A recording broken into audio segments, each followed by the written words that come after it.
ನಮಸ್ತೆ ವೀಕ್ಷಕರೇ, ಕಲಾಧ್ಯಾನಕ್ಕೆ ಸ್ವಾಗತ. ನೀವು ಇಂದು ವಿಸಿಟ್ ಮಾಡ್ತಾ ಇರುವಂಥ ಪ್ಲೇಸು ವೈರಾಗ್ಯಮೂರ್ತಿ ಮಡಿವಾಳೇಶ್ವರರ ದಿವ್ಯ ಸಾನ್ನಿಧ್ಯ. ಗರಗ, ಧಾರವಾಡ ಜಿಲ್ಲೆಯ ಗರಗದಲ್ಲಿರುವಂತಹ ಅಪರೂಪದ ಒಂದು ಮಡಿವಾಳೇಶ್ವರರ ಸಮಾಧಿ ಸ್ಥಳ. ಅವರು ಜೀವಂತ ಲಿಂಗೈಕ್ಯರಾಗಿರುವಂತಹ ಸಮಾಧಿ ಸ್ಥಳವನ್ನು ನೀವಿಲ್ಲಿ ನೋಡ್ತಾ ಇದ್ದೀರಾ. ಶಿವನ ಸಾನ್ನಿಧ್ಯ. ನಮ್ಮ ಭೂಮಿಯ ಮೇಲೆ ಇರುವಂಥ ಸಾವಿರಾರು ಶಿವನ ಸಾನ್ನಿಧ್ಯಗಳಲ್ಲಿ ಅನೇಕ ಇಂತಹ ಮಹಾನ್ ಯೋಗಿಗಳು ಜೀವಂತ ನಿರ್ವಾಣ ಹೊಂದಿರುವಂತಹ ತಮ್ಮ ಗದ್ದಿಗೆಯನ್ನು ಸ್ಥಾಪನೆ ಮಾಡಿಸಿಕೊಂಡು ನಂತರ ಅವರು ಅಲ್ಲಿ ತಪಸ್ಸಿಗೆ ಕೂತಿರುವಂಥ ಸ್ಥಳಗಳನ್ನು ನಾವು ನೋಡ್ಬೋದಾಗಿದೆ. ಮಡಿವಾಳೇಶ್ವರರ ಮಹಿಮೆಯನ್ನು ನೀವಿಲ್ಲಿ ನೋಡ್ತಾ ಹೋಗ್ತೀರಾ. ಅವರು ಗರಗಕ್ಕೆ ಬಂದು ಅಲ್ಲಿ ಮುಂಚೆನೇ ಸಾವಿರಾರು ಪವಾಡಗಳನ್ನು ಮಾಡಿ ಪ್ರಸಿದ್ಧರಾಗಿ ಇಲ್ಲಿ ಗರಗಕ್ಕೆ ಬಂದು ತಮ್ಮ ಸ್ಥಳವನ್ನಾಗಿ ಆಯ್ಕೆ ಮಾಡಿಕೊಳ್ತಾರೆ.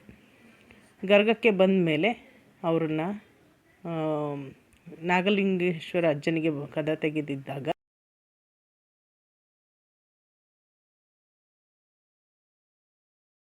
ಇಲ್ಲಿ ಸತ್ತ ಮಹಿಳೆಯೊಬ್ಬರಿಗೆ ಜೀವದಾನವನ್ನು ಮಾಡಿರುವಂತಹ ಮಹಿಮೆಯನ್ನು ನೋಡ್ತಾ ಇದ್ದೀರಾ.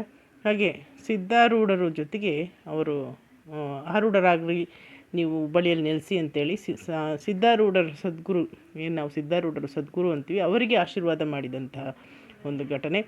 ಅವರ ಶಿಶುನಾಳ ಶರೀಫರ ಜೊತೆಗೆ ಅವರು ಹೊಂದಿದ್ದಂತಹ ಆತ್ಮೀಯ ಸಂಪರ್ಕ. ಅದೇ ರೀತಿಯಲ್ಲಿ ಅವರ ಒಂದು ಮಹಿಮೆ ಎಲ್ಲೆಲ್ಲಿ ಹೇಗೆ ಅವರು ಮಹಿಮೆಯನ್ನು ತೋರಿದ್ದಾರೆ ಅನ್ನುವಂಥದ್ದು, ಒಂದೊಂದು ಸ್ಥಳದಲ್ಲಿಯೂ ಅವರ ಮಹಿಮೆ ಅವರು ಹೇಗೆ ಮೆರೆದರು ಅನ್ನುವಂಥದ್ದು ಚಿತ್ರ ಸಮೇತ ದೇವಾಲಯದ ಸುತ್ತಲೂ ಸಹ ನೀಡಿದ್ದಾರೆ. ಅದನ್ನು ನೋಡಲಿಕ್ಕೆ ಒಂದು ಮೈಯಲ್ಲಿ ನವಿರೇಳಿಸುತ್ತೆ. ಒಂಥರ ಇಷ್ಟೊಂದು ಅವರು ಮಹಿಮೆಗಳನ್ನು ಮೆರೆದಿದ್ದಾರಾ ಅಂಥೇಳಿ. ಯಾಕಂದರೆ ಯೋಗಿಗಳು, ಸಿದ್ಧರು ಈ ಭೂಮಿಯ ಮೇಲೆ ಯಾವುದೋ ಒಂದು ದಿವ್ಯ ಒಂದು ಸಾಧನೆಯನ್ನು ಮಾಡಲಿಕ್ಕೆ, ಲೋಕದ ಉದ್ಧಾರಕ್ಕಾಗಿ ಬಂದಿರ್ತಾರೆ. ಅವರು ಲೋಕೋದ್ಧಾರ ಮಾಡಿ ಹೋಗುವುದು ಅವರ ಕರ್ತವ್ಯ ಅಂತ ಅವರು ಎಣಿಸಿರ್ತಾರೆ. ಆದರೆ ನಮ್ಮಂಥ ಸಾಮಾನ್ಯ ಜನರು ಅದನ್ನು ಅರ್ಥ ಮಾಡ್ಕೊಳ್ಳೋಕ್ಕಾಗಲ್ಲ.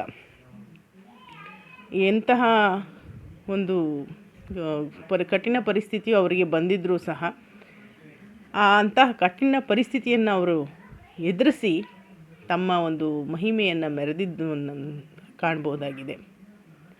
ಇಲ್ಲಿ ಅನೇಕ ಚಿತ್ರಗಳಲ್ಲಿ ಅವರು ಅವರು ನೋಡಿ, ಯಾವುದೋ ಒಂದು ಯಜ್ಞಕ್ಕೆ, ಅದರ ಹೆಸರು ಇದೆ, ಚಿದಂಬರ ದೀಕ್ಷಿತರ ಯಜ್ಞ ಕಾರ್ಯಕ್ಕೆ ತುಪ್ಪ ಸಾಲದೆ ಹೋದಾಗ ನೀರಿನಿಂದ ತುಪ್ಪವನ್ನು ಮಾಡಿ ಕೊಟ್ಟಿದ್ದು.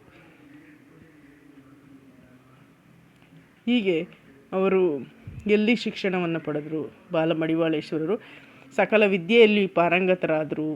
ಎಲ್ಲಿ ಅವರ ಗುರುಗಳು ಯಾರು? ಮಡಿವಾಳೇಶ್ವರರು ಕಾಶಿಗೆ ಹೋಗಿ ಹೆಚ್ಚಿನ ಅಧ್ಯಯನ ಮಾಡಲಿಕ್ಕೆ ಹೊರಡ್ತಾರೆ. ಅಂದರೆ ಅವರು ಸಹ ಜ್ಞಾನಿಗಳು, ಎಲ್ಲ ಬಲ್ಲ ವೇದ ಪಾರಂಗತರಾಗಿ ಆನಂತರ ತಮ್ಮ ದಿವ್ಯ ಜ್ಞಾನವನ್ನು ಪಡ್ಕೊಂಡು ಲೋಕೋದ್ಧಾರವನ್ನು ಮಾಡಿದ್ರು.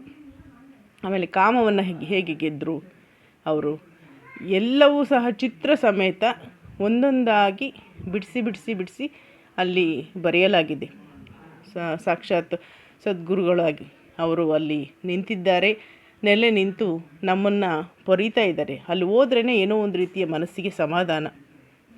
ಗುರು ನಮ್ಮನ್ನು ಹರಮುನಿದರು ಗುರು ಕಾಯುವನು ಅಂತಾರಲ್ಲ, ಹಾಗೆ ಎಂತಹ ಸಂದಿಗ್ಧ ಪರಿಸ್ಥಿತಿ ಬಂದರೂ ಸಹ ಮನುಷ್ಯ ಹೆದರದೆ ಒಂದು ಗುರು ಸನ್ನಿಧಿ ಸಮೀಪದಲ್ಲಿರುವಂತಹ ಇಂತಹ ಗುರು ಸನ್ನಿಧಿಗಳಿಗೆ ಹೋದಾಗ ಖಂಡಿತ ಧನಾತ್ಮಕ ಪರಿಣಾಮ ಆಗುತ್ತೆ ಅನ್ನೋದನ್ನು ನಾವು ಗಮನಿಸ್ಬೋದು. ಮತ್ತು ಪ್ರತಿ ವರ್ಷ ಗರಗದಲ್ಲಿ ಈ ಶಿವ ಸಾನ್ನಿಧ್ಯದಲ್ಲಿ ಅತಿ ದೊಡ್ಡ ಜಾತ್ರೆ ಆಗುತ್ತೆ.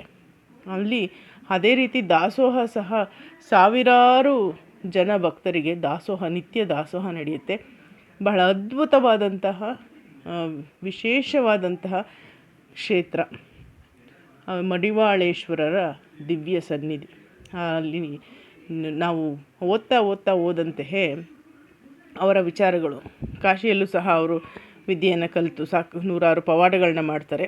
ಆವಾಗ ರಾಜರು ಅವರಿಗೆ ಬಂಗಾರದ ಒಂದು ಸಿಂಹಾಸನವನ್ನೇ ಮಾಡಿಕೊಡ್ತಾರೆ. ತಗೊಳ್ಳಿ ಅಂತ. ಅವರು ಅದನ್ನು ಹೊಡೆದು ದಾನ ಮಾಡ್ತಾರೆ, ಸಿಂಹಾಸನನ ಹೊಡೆದು. ಅಂದರೆ ಅದರಲ್ಲಿ ಕುತ್ಕೊಳ್ಳೋಕ್ಕೂ ಅವರು ಆಸೆ ಪಡಲಿಲ್ಲ. ಅಂದರೆ ಅವರ ಒಂದು ಜ್ಞಾನ ತಿಳುವಳಿಕೆ ಸಾಮಾನ್ಯ ಮನುಷ್ಯರಿಗಿಂತ ಲಕ್ಷಾಂತರ ಪಾಲು ಹೆಚ್ಚು. ಆಮೇಲೆ ಅವರೆಲ್ಲೋ ಒಂದು ಕಡೆ ಉಳ್ಕೊಂಡಿದ್ದಾಗ, ಚನ್ನಪಟ್ಟಣದಲ್ಲಿ ಉಳ್ಕೊಂಡಿದ್ದಾಗ ಅಲ್ಲಿ ಯಾವುದೋ ಬ್ರಹ್ಮ ರಾಕ್ಷಸ ಇತ್ತಂತೆ, ಅದಕ್ಕೆ ಮುಕ್ತಿ ಕೊಟ್ಟು ಕಳಿಸ್ತಾರೆ. ನಮ್ಮ ಮಾನವನ ಮಿತಿಗಳಿಗೆ ನಿಲುಕದ ಎಷ್ಟೊಂದು ವಿಚಾರಗಳು ನೋಡಿ. ಗುರು ಮಡಿವಾಳೇಶ್ವರರು ಹೇಗಿದ್ದರು, ಎಷ್ಟು ಸರಳವಾಗಿದ್ದರು. ಮೈ ತುಂಬ ಬಟ್ಟೆ ಹಾಕ್ಕೊಂಡು, ಒಂದು ಕೇಸರಿಯ ಒಂದು ಬಟ್ಟೆಯನ್ನು ಹಾಕಿಕೊಂಡು ಎಷ್ಟು ಸರಳವಾಗಿ ಇದ್ದರು ನೋಡಿ.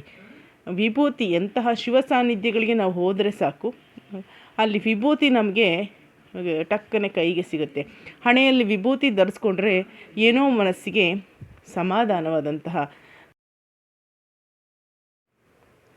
ಇವರು ಹುಬ್ಬಳ್ಳಿಯ ಸದ್ಗುರು ಸಿದ್ಧಾರೂಢರ ಸಮಕಾಲೀನರು ಅಥವಾ ಅವರಿಗಿಂತ ಸ್ವಲ್ಪ ಹಿರಿಯರು ಅನ್ನೋದನ್ನು ನಾವು ಏನೋ ಒಂದು ಮನಗಾಣ್ಬೋದಾಗಿದೆ. ಇವರ ಅನೇಕ ಭಕ್ತಿಯ, ಶಕ್ತಿಯ, ಪವಾಡದ ಏನು ವಿಚಾರಗಳು ದೇವಾಲಯದಲ್ಲಿ ಸಿಗುತ್ತೆ. ಈ ಒಂದು ದೇವಾಲಯ ಗುರುಮಠ ಏನಿದೆ ಅವರದೊಂದು ಅಲ್ಲಿ ಮತ್ತೊಂದು ಗದ್ದಿಗೆ ಇದೆ.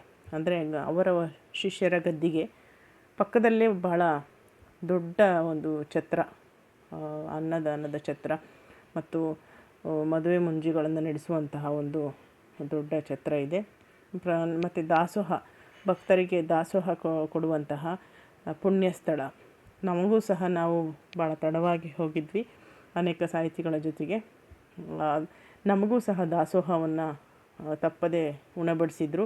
ತಗೊಳ್ಳೇಬೇಕು ನೀವು ಅಂತ ಹೇಳಿ ನಾವು ದಾಸೋಹವನ್ನು ಸ್ವೀಕಾರ ಮಾಡಿಕೊಂಡು ಗುರು ಮಡಿವಾಳೇಶ್ವರರ ಗದ್ದಿಗೆಗೆ ನಮಸ್ಕಾರವನ್ನು ಮಾಡಿ ಅಲ್ಲಿಂದ ಹೊರಟು ಬಂದಾಗ ನಮಗೆ ಏನೋ ಒಂದು ರೀತಿಯ ಅವಿಸ್ಮರಣೀಯ ಅನುಭವ. ಏಕೆಂದರೆ ಈ ಮಣ್ಣು, ಈ ಜಗದ ಮಣ್ಣು ಏನಿದೆ, ಆ ಮಣ್ಣಿನಲ್ಲಿ ಎಂತೆಂಥ ಪುಣ್ಯ ಪುರುಷರು ಆಗಿ ಹೋಗಿದ್ದಾರೆ ಎನ್ನುವುದು ಸಾಮಾನ್ಯರಾದ ನಮ್ಮ ಅನುಭವಕ್ಕೆ ಖಂಡಿತ ಬರುವುದಿಲ್ಲ. ಆದರೆ ನಾವು ಅಂತಹ ಸ್ಥಳಗಳಿಗೆ ಭೇಟಿ ನೀಡಿದಾಗ, ಅಂತಹ ಸದ್ಗುರುಗಳ ದರ್ಶನವನ್ನು ಮಾಡಿದಂತಹ ಸಂದರ್ಭದಲ್ಲಿ ಎಲ್ಲೋ ನಮಗೆ ಆ ಪುಣ್ಯದ ಒಂದು ಅಂಶ, ಒಂದು ಸಣ್ಣ ಗೆರೆಯ ಹಾಗೆ ನಮ್ಮ ಅನುಭವಕ್ಕೆ ಬರುತ್ತೆ ಅಂತ ಹೇಳ್ಬೋದು. ಇದೆಲ್ಲ ಯೋಗ ಅಂತಲೇ ನಾನು ಭಾವಿಸ್ತೇನೆ. ಗುರುಗಳ ಮೂರ್ತಿ. ಸ್ನೇಹಿತರೆ, 19ನೇ ಶತಮಾನದ ಆಧ್ಯಾತ್ಮಿಕ ನಾಯಕ ಮಡಿವಾಳೇಶ್ವರರ ಗದ್ದಿಗೆಯನ್ನು, ದಿವ್ಯ ಸಾನ್ನಿಧ್ಯವನ್ನು ನೀವು ದರ್ಶನ ಮಾಡಿದ್ದೀರಿ. ಇವರ ಒಂದು ಜಾತ್ರೆ ಫೆಬ್ರವರಿ ಮಾರ್ಚ್ನಲ್ಲಿ ಪ್ರತಿ ವರ್ಷ ಅದ್ಧೂರಿಯಾಗಿ ಭಕ್ತಿಭಾವಪೂರ್ವಕವಾಗಿ ನಡೆಯುತ್ತೆ. ಇಂಥ ಅನೇಕ ವಿವರಗಳಿಗಾಗಿ ನನ್ನ ಚಾನಲ್ನ ಸಬ್ಸ್ಕ್ರೈಬ್ ಮಾಡಿ. Thank you.